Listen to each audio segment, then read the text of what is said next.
નમસ્કાર મિત્રો, આજે મધર ડે નિમિત્તે હું વિશ્વની તમામ માતાઓને સત નમન કરું છું.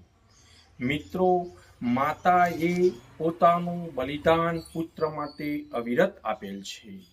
માતા એ માત્ર શબ્દ નથી, પરંતુ પ્રેમ, ત્યાગ અને લાગણીઓનું જીવંત સ્વરૂપ છે. દુનિયામાં દરેક માતા પોતાના દીકરા માટે ઘણું કરી જાય છે. જ્યારે દીકરો ભીડમાં હોય ત્યારે માતાને ઘણું જ દુઃખ થાય છે, અને દીકરાની પ્રગતિ થાય ત્યારે સૌથી વધારેમાં વધારે આનંદ માતાને થાય છે. તેથી માતાનું બલિદાન ભૂલવું ન જોઈએ. માતાનો પ્રેમ નિસ્વાર્થ અને ત્યાગમય હોય છે. પુત્ર માટે માતા ઘણું કરી જાય છે.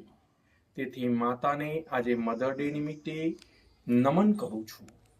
તથા આજની સુશિક્ષિત નારીઓને હું વંદન કરતા જણાવું છું કે બહેનો, તમે પણ કોઈની દીકરી છો અને તમારા પિયરમાં પણ માતા છે.